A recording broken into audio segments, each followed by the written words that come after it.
Hi and welcome back to this week's video. This week, as I'm sure many of you are aware, on Wednesday it's the 11th day of the 11th month and it's Remembrance Day, a time to come together to remember the people who fought for our country and who are still fighting for our country today. So I'm sure we will all be familiar with these red poppies that so many of us wear. In London 2014, this poppy display was put together, which was named Blood-Swept Lands and Seas of Red. And this was on the Tower of London. Now it was made up of 888,246 handmade poppies, each representing a British or colonial soldier who lost their lives in World War I. Now, it attracted thousands of people, and just seeing pictures gives you a small glimpse of the amount of people involved in the war and what they were willing to do and sacrifice for their very own country. So what is at the root of this poppy tradition? Why do we wear poppies? Well, after World War I, in the fields where the war was fought, very soon afterwards, poppies started to grow. They're the first flower that started to grow. So wearing a poppy is a symbol of remembrance. It's about remembering those people who fought and died for their country.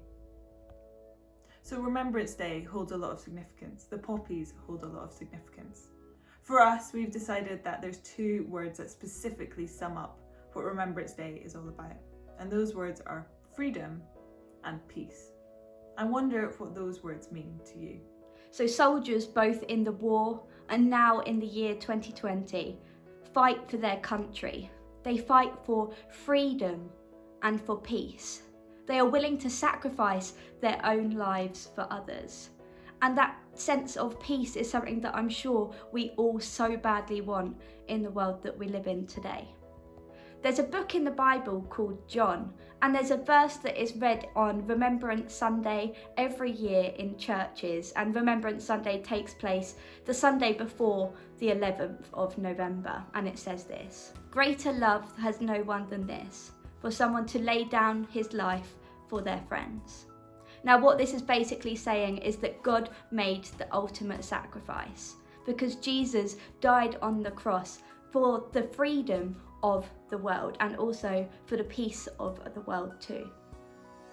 So our challenge to you this week is this: spend some time researching, reflecting, thinking about those people who sacrificed their lives for peace in our world and for the freedom of those people who live in our country. So why not wear a poppy this Remembrance Day? Take part in a 2-minute silence to reflect on all of those really brave soldiers, not only those years ago, but still today in 2020. Be creative, maybe even make your own poppy or do a drawing. Thank you so much for joining us this week, and we'll see you again soon. Bye.